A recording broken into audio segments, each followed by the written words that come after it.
Hello, I'm going to be doing another tutorial today. So this is chapter 3 in CADArtifex's book, Autodesk Fusion 360, a Power Guide for Beginners and Intermediate Users. So it's chapter 3, tutorial 1. I'm going to work through. I'm going to do my best to actually use just the steps in the book. I know a few of the others I've kind of added in some of my commentary and kind of done it the way I would do it, but I got kind of ahead on a few steps, so I'll keep this simple, do it to the book. Over in my data panel here, I'm in chapter 3 already. I've created a folder for that, so I'm going to save this file and call it ch3 tu1 for tutorial 1. All right, so we're going to be creating a sketch. Oh, I just realized I didn't have my screen up. We're going to be creating a sketch that has these features. So we're going to have kind of a circle, like 3/4 circle, and another 3/4 circle with radiuses 30 and 60, and then some lines between them. This is a pretty straightforward, easy exercise. So let's jump into it. So we will make sure we're in millimeters and everything like we have been. Start a new sketch. The book walks you through every single step to do along the way, but jumping ahead, we want to be on the front plane to make it look similar orientation to up here in this picture.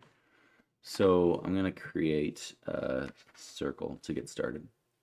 So there's always a lot of different ways you could do things in Fusion. I'm going to do it the way the book says, but just know that there are lots of other ways you could do this.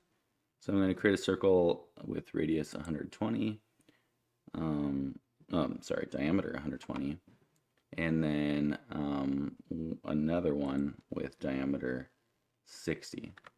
Now you'll notice those are not the dimensions given.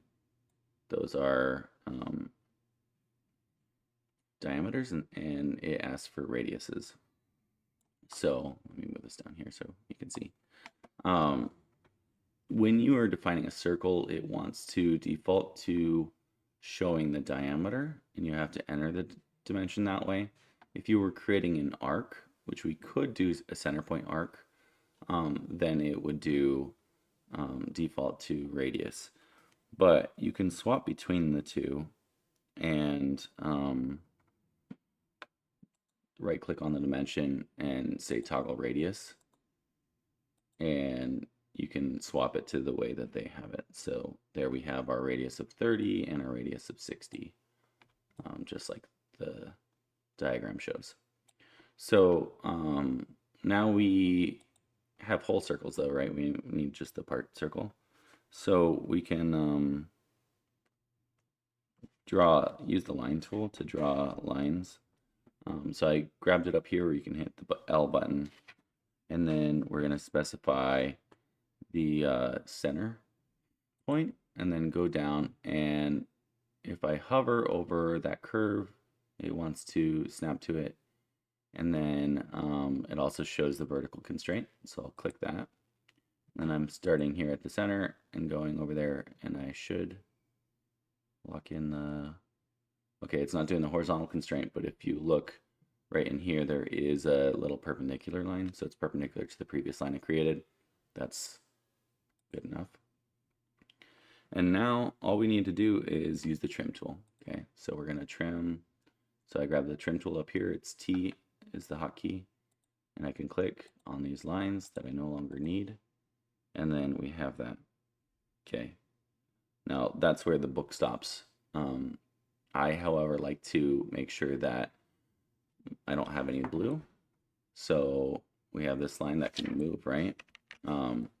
So we need to make this be, we could either do a point on the end of the line, be horizontal with the center point, or we could say that this line is coincident with this point. And that just means that if this line was to extend out here, it would go through that point. So I'll do that for this too. And then that locks that in. Okay, and that is that. I'll finish the sketch and hit save. And again, it's saved in the correct folder. So that way when you're doing your test drives and you save them, I can go and review them and make sure they're correct. All right, and that's it. Thanks.